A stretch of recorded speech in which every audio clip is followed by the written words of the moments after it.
આજે અજમેરથી તમિલનાડુ આવ્યાને 5 દિવસ થઈ ગયા. ગઈકાલે જ અમારો સામાન ટ્રક મારફતે અજમેરથી તમિલનાડુ 2200 કિલોમીટરની લાંબી મુસાફરી કરીને આવી ગયો. પરંતુ અમારી પાસે અહીંયા ક્વાર્ટર હજુ અવેલેબલ છે નહીં. તેના કારણે અમારો સામાન અમારે એક સ્ટોરમાં રાખવો પડ્યો છે. તો આજે અમે એ સ્ટોર દેખવા જઈ રહ્યા છીએ. આ સરકારી કેમ્પ એક બહુ મોટા એરિયામાં ફેલાયેલો છે, જેના કારણે દરેક જગ્યા એકબીજાથી 1-2 કિલોમીટર દૂર છે. પરંતુ કાલે અમારો સામાન આવી ગયો તો અમારું 2 વ્હીલર પણ આવી ગયું છે, જેના કારણે અમે બહુ જ ઇઝીલી બધી જગ્યાએ જઈ શકીએ છીએ. અમે એ જગ્યાએ પહોંચી ગયા જ્યાં અમારો સામાન છે. એકચ્યુઅલી આ કોઈ સ્ટોર નથી, પરંતુ એક જૂનું જર્જરિત ક્વાર્ટર છે, જેના કારણે અમને અહીંયા થોડા ટાઈમ માટે અમારો સામાન રાખવાની પરમિશન મળી છે. જોજો કે નીકળે નહીં બહાર.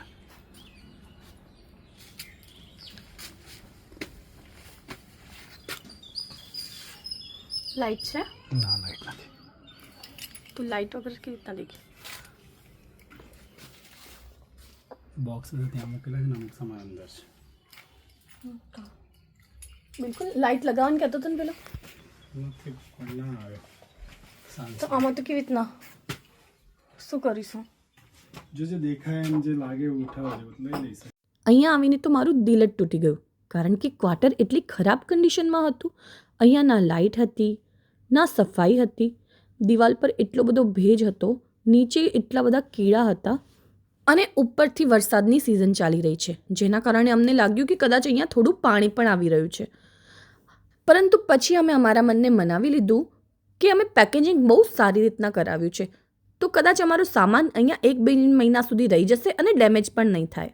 અહીંયા હું આવી હતી રિષભ અને મીરાના થોડા ટોયઝ લેવા માટે, પણ આ ભીડભાડમાં મને કાંઈ મળ્યું જ નહીં.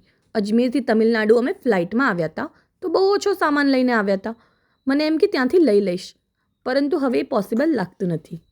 પણ આ બધામાં એક ખૂબ સરસ વસ્તુ થઈ. મારા રિષભ આજે પહેલી વખત 2 વ્હીલર પર બેઠો અને એણે ખૂબ જ એન્જોય કર્યું. લાઈફમાં સારા ખરાબ દિવસો તો આવતા રહે, આપણે બસ લાઈફ એન્જોય કરવાની. તો ચાલો મળીએ હવે બીજા વ્લોગમાં. જય શ્રી કૃષ્ણ.